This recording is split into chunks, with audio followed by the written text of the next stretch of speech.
What if the one soul who could heal your broken heart walked on 4 paws and wore a scar across his eye? What if he was wild meant for the woods, not your living room, and yet, when your husband held him once, he never let go? This isn't a fantasy. This is what really happened. And it started with silence, snow, and a pair of eyes too tired to hope. The Bobcat Who Wouldn't Leave. Before we begin, tell us in the comments where you're listening from. We love knowing where our stories travel to. After our son died, the house changed. It wasn't just the absence of laughter, it was the stillness that pressed against the walls, like the home itself had forgotten how to breathe. I thought nothing could fill that space. Not time, not words, certainly not a bobcat. But grief has strange ways of calling things to you, especially the ones you never knew you needed. The wind swept low and steady across the pine-covered slopes of Kootenai National Forest, Montana. Autumn had settled into the valley, with a quiet kind of finality, amber leaves scattered along dirt trails, the air crisp with the scent of pine needles and wood smoke. The mountains stood still under a slate-gray sky, silent like old gods watching the world below. In a wooden cabin nestled against the tree line, Claire Whitman tied her scarf tighter, stepped into her boots, and left the house without a word.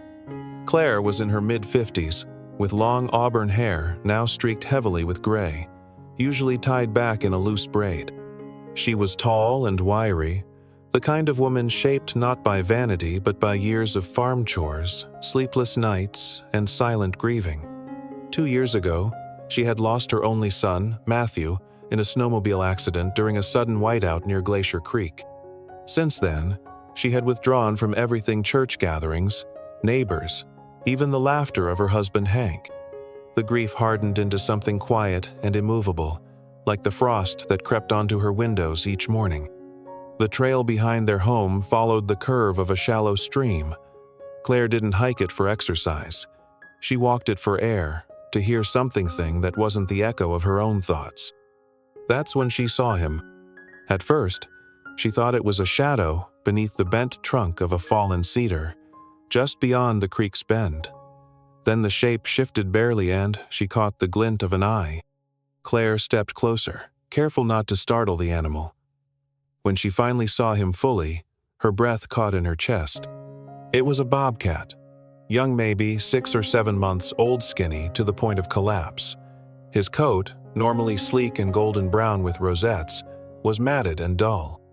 One of his ears was torn at the top, the edges healed but uneven. His left eye was swollen nearly shut, crusted with old blood and dirt. He didn't snarl or run. He didn't even flinch when Claire knelt beside him. He simply watched her, wary but silent. Claire had seen bobcats before, elusive, elegant creatures that rarely ventured close to homes. But this one was no hunter. He was a ghost of what he should have been, and yet he didn't whimper or plead. He just waited.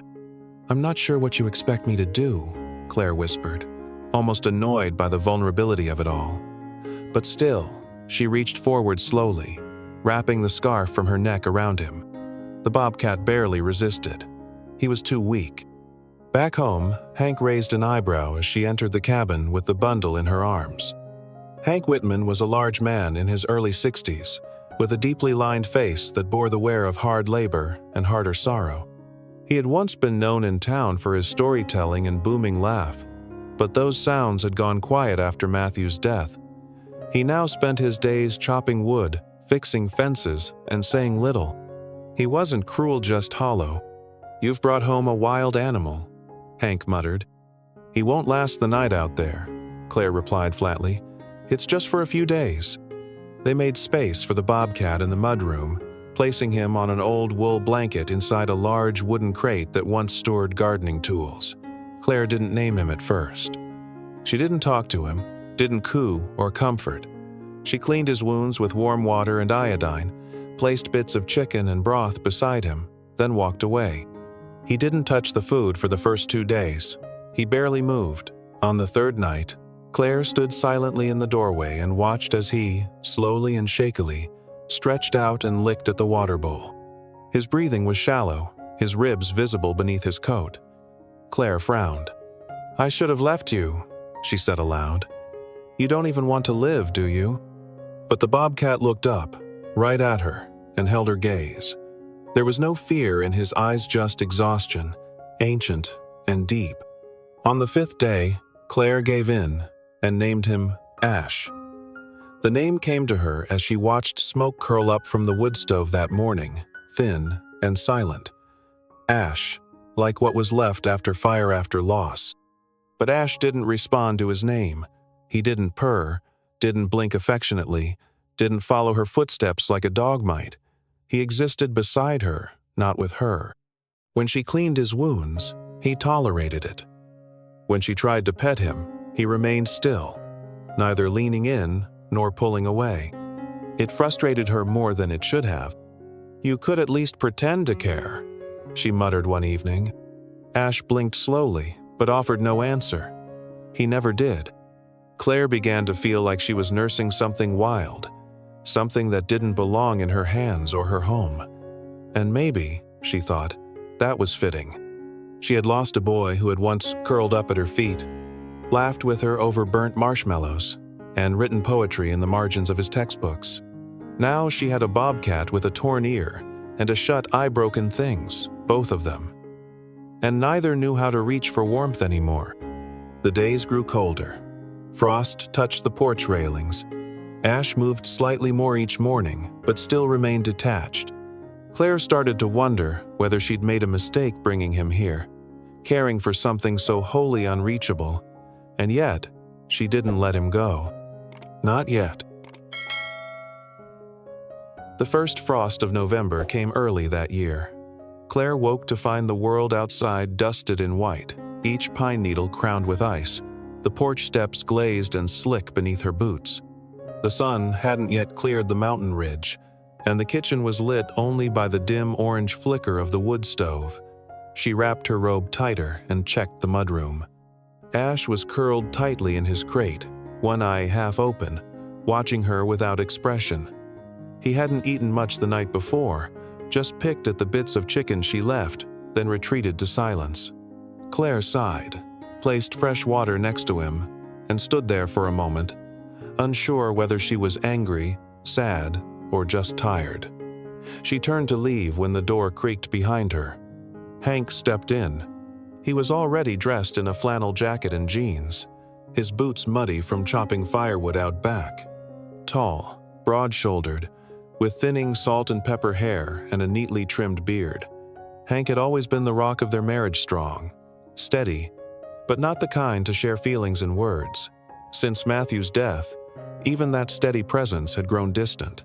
They had lived like two ghosts in the same house, polite, functional, but barely tethered. Claire opened her mouth to say something, but Hank had already walked past her. He stood in front of Ash's crate, staring down at the bobcat with unreadable eyes. Ash didn't move. Claire expected him to bolt, to hiss, to retreat deeper into the crate. Instead, the young bobcat lifted his head, slowly, with effort, and met Hank's gaze. The air in the room shifted.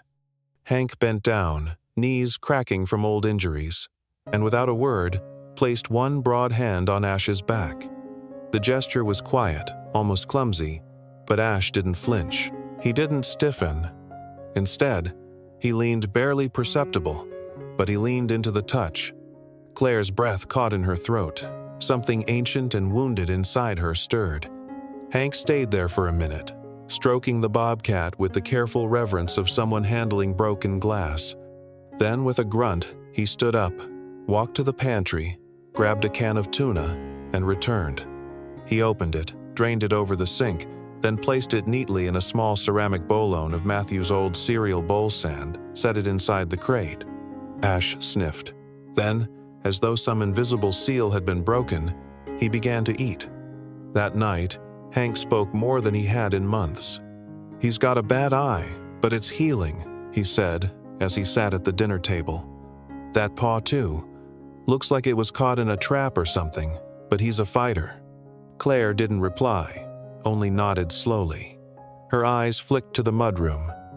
Ash had left the crate to lie just beside it, on an old braided rug. His body was still thin, but his breaths were deeper now. Slower. Not afraid.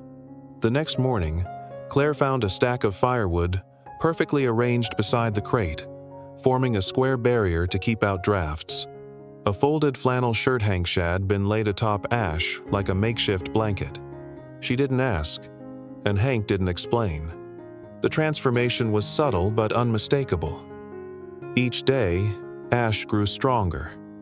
Each day, Hank grew softer. He began entering the mudroom first thing in the morning, not just to feed Ash, but to sit beside him, sometimes for minutes, sometimes for nearly an hour. Sometimes he'd speak, telling stories about winters long ago, about trapping with his father, or how he once saw a lynx when he was 12. Sometimes he'd just hum a low gravelly tune that had no melody, but filled the room like warmth. Ash started following Hank when he left the room, padding slowly behind him to the kitchen, the porch, even the woodpile out back. Claire watched from windows, her heart aching in ways she hadn't expected. Jealousy, yes, but more than that, relief. For the first time in so long, she saw Hank connect. Not with her, not yet, but with something alive. One afternoon, Claire found Hank kneeling in the shed, hammering together a wooden frame. A pile of old blankets and insulation sat beside him. "What are you doing?" she asked, leaning against the doorframe. Hank didn't look up. "Building him a proper den. Something warmer than that damn crate." She blinked. "You're building a house for a bobcat." He looked up at her, his expression soft but serious. "He's not just any bobcat." That night, Ash lay in the new den beside the firewood stack, curled into the blankets like he had always belonged there. Claire sat nearby with a mug of tea, listening to Hank breathe beside her, his shoulder brushing hers for the first time in weeks. Neither spoke, but something unspoken passed between them. Ash stirred, his good eye glinting in the firelight. He looked at Hank, then at Claire, and lowered his head back into the warmth. For the first time in 2 years, Claire allowed the silence to comfort her. Snow came early and thick, blanketing the ridge like a shroud. The forest beyond the Whitman's cabin grew quieter with each day, the sound of branches cracking under the weight of snow replacing the rustling leaves of autumn. The river slowed beneath a crust of ice, and the deer tracks that once marked the path behind the house vanished beneath white drifts. Inside, however, was warming. Ash had begun to change. The swelling in his eye had gone down, revealing a pale amber iris that, while not fully healed, no longer glistened with pain. His fur was still patchy, especially along the ribs, but it had regained a faint sheen under Hank's steady care. He moved more freely now, pacing slowly through the cabin, curious yet cautious, often finding a quiet corner near Hank, but never too far. He still avoided Claire's touch, not with hostility, but with uncertainty, as though her sadness unsettled him. Hank had started calling Ash the boy in that gravelly voice of his. "Come here, boy," he'd say in the mornings, and Ash would pad over, brushing lightly against his leg before lying down near the fire. It was subtle, but real, a bond born not of taming, but of mutual acceptance. And each morning, Claire sat in the kitchen with her tea, watching them like a stranger peering in through frosted glass. One morning, as snow tapped softly on the windows, Hank sat cross-legged beside Ash's bed, mending a torn glove. His hands, rough from decades of work, moved with care.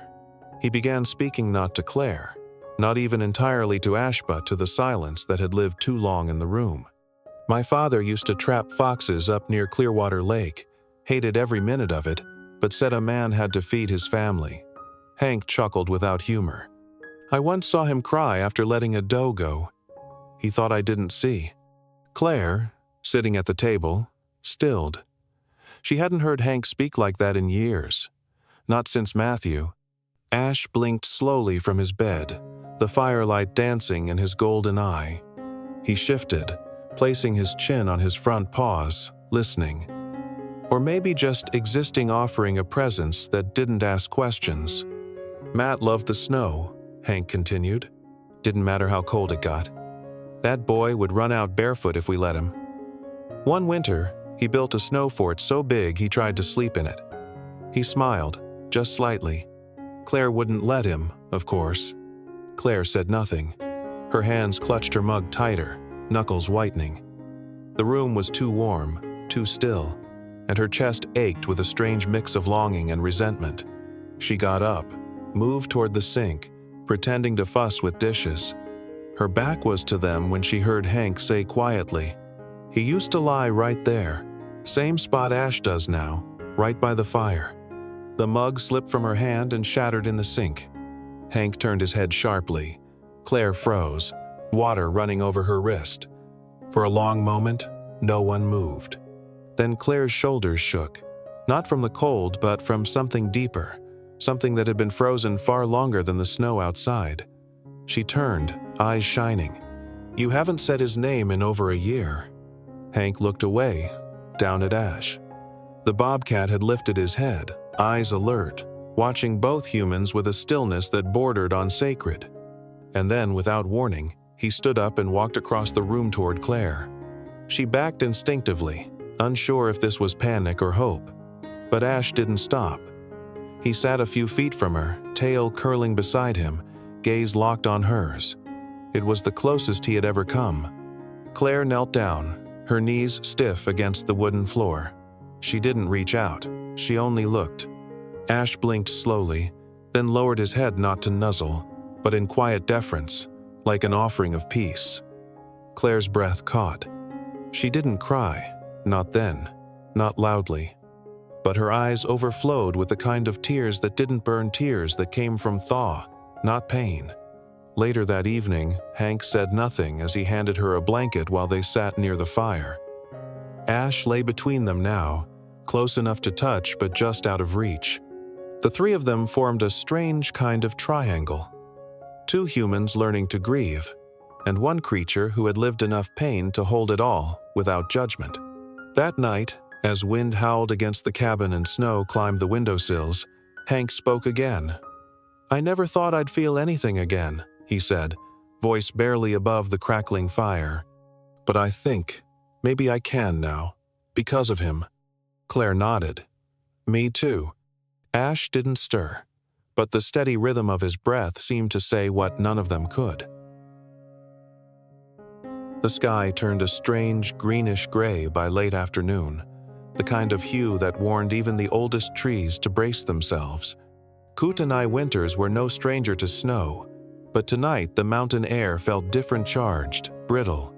The wind swept down the ridges in sharp gusts, rattling the window panes of the Whitman cabin, and carrying with it the kind of silence that comes just before something breaks. Claire stood at the sink, rinsing potatoes, while Hank checked the weather radio in the den.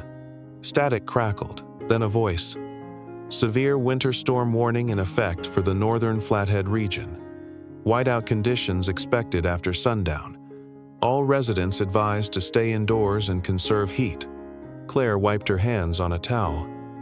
"Stack the backup logs in the entryway."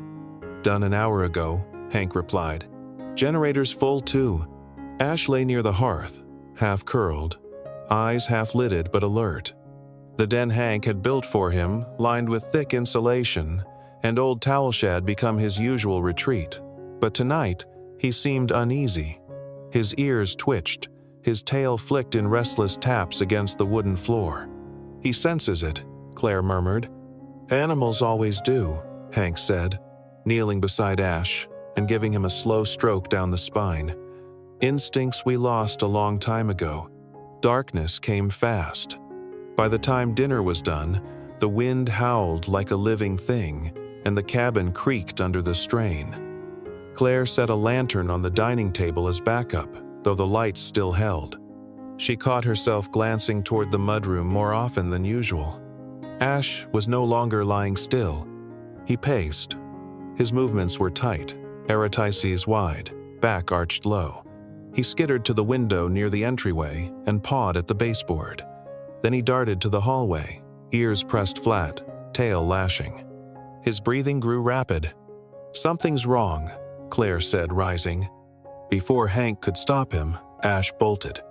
He sprinted through the house with surprising speed, knocking over a stool and colliding into the side window by the wood stove. His body hit the glass knot hard enough to crack it, but enough to thud and slide down. "Ash!" Claire called, panic rising. She rushed to him, but he backed into the corner, eyes wild. "He's trying to get out," Hank said, voice steady but tight. "He's never done this before. Not like this." Claire's eyes darted across the room. She needed something that might soothe him. Her gaze landed on the old chest in the hallway. She hesitated. It was Matthew's. Made of cedar and iron, the trunk hadn't been opened in nearly 2 years. Claire had kept it sealed, not out of disrespect, but because the scent inside the scent of her boy still lingered. It was too much to bear. Until now. She knelt slowly and unlatched the lid. The smell hit her immediately: linen, worn denim, a faint trace of Matthew's shampoo. Her hands shook as she pulled out the soft, worn blanket at the taupe blue plaid throw, slightly frayed at the edges, with a patch where Matthew had once tried to sew on his initials, but had only managed an awkward M. Claire carried it gently to the hearth and laid it near the fire, spreading it out like an offering. Ash froze. He sniffed the air once. Then again. Slowly, cautiously, he crept forward, his shoulders tight with tension. Claire and Hank held their breath. Ash stepped onto the blanket, circled once, twice, and then lay down. He didn't tremble, didn't twitch. His muscles relaxed for the first time since the storm had begun. He buried his face in the blanket, drawing in the scent, and let out the softest, most fragile exhale Claire had ever heard. She sank to her knees beside him. Hank joined her, one hand resting on Ash's side, the other brushing against Claire's shoulder. They didn't speak. They didn't need to. The wind screamed outside. The cabin shook. But inside, beside the fire, time stood still. Claire placed her hand gently on Ash's back. He didn't flinch. Instead, his paw shifted ever so slightly, resting atop her wrist. Her throat tightened. She leaned into Hank, and for the first time in too long, they felt like three, not one, not two, not fragments, but something whole again. Ash slept soundly through the storm. And in his stillness, the house breathed easier. Spring arrived shyly in the mountains, with hesitant sunbreaks and the slow retreat of snow from the forest floor. Patches of green began pushing through thawing earth, and songbirds returned to the bare trees like careful guests unsure of their welcome. The river, once silent under ice, bubbled again, timid but persistent. Inside the Whitman cabin, something had shifted too. It wasn't just warmth that returned, it was laughter, subtle and scattered, like the earliest crocuses cracking through frost. Ash had changed. No longer the fragile creature who limped from shadow to shadow, the young bobcat had grown sleek and firm. His fur had filled out into a glossy coat of rich tawny gold, marbled with faint rosettes across his shoulders and hind legs. The torn ear gave him a rakish look, and the pale scar down the side of his face, though softened, remained like a memory etched in fur. His good eyes sparkled now, not just with alertness, but with something akin to mischief. He was, for lack of a better word, alive, curious, proud, sometimes obnoxiously bold. Claire noticed it first when she caught him pawing at the kitchen drawer, trying to fish out the rubber band she used to tie herb bundles. When she said, "Ash, no," he looked her dead in the eye and batted the drawer again, as if challenging her to stop him. Another time, he leapt onto the kitchen counter and tried to steal a biscuit from Hank's plate. Claire gasped, expecting Hank to scold him, but instead, Hank just chuckled and shook his head. Can't blame a guy for trying. Ash still followed Hank most of the day, especially during chores. If Hank went to the shed, Ash padded behind him. If he worked in the garden bed now, thawed and ready Ash lay in the sun nearby, his tail flicking lazily. But something else had started happening. he began to seek Claire, too. It started with little things. A quiet nudge of his head against her ankle as she swept the porch. A long blink from across the room when she read aloud from the newspaper. Then one morning, while she folded laundry on the couch, Ash jumped up and curled beside her, pressing his back against her hip. She sat frozen for a moment, afraid that moving might scare him off. But he stayed, and when she rested her hand gently between his shoulder blades, he leaned into it. That night, Claire told Hank, "He came to me today, on his own." Hank only smiled and said, "Told you he's smart." There were still moments of wildness, sudden bursts of speed as Ash chased a falling leaf across the yard. Cautious steps when strangers visited, like their neighbor, Glenda Price, a stout, rosy-cheeked woman in her 60s who lived 2 properties down and baked too many pies. Glenda was kind and nosy in equal parts, and her attempts to pet Ash were met with sharp looks and a low tail. "I think he's got a bit of sass," she told Claire, "but I like him." One warm afternoon, Claire decided to leave the front door open for air. Ash, now nearly a year old, stepped up to the threshold. Outside, the forest called, filled with scent, shadow, and the promise of freedom. He lingered. Claire watched from the kitchen. He took a step, then 2. She didn't stop him, didn't call. She only said, softly, "You can go if you want." Ash paused. The breeze lifted the fur along his back. He turned his head, ears swiveling, body tense. Then he did something Claire didn't expect. He looked back, then ran it into the woods, but straight back into the cabin, straight past the couch, past the table, and came to a stop under Hank's chair. He lay down with a huff, his eyes closing as if the matter were settled. Claire stood in the doorway, hand to her mouth. Hank glanced down. "Well," he said, "guess we've been claimed." Claire laughed, a real laugh, light and broken, like something that had been locked up far too long. Tears followed, but not bitter ones. They ran hot down her cheeks as she whispered, "He chose us." Hank reached for her hand. "Yeah, he did." That night, as dusk deepened and crickets sang from the thawing brush, Ash lay curled in his usual spot beside the hearth.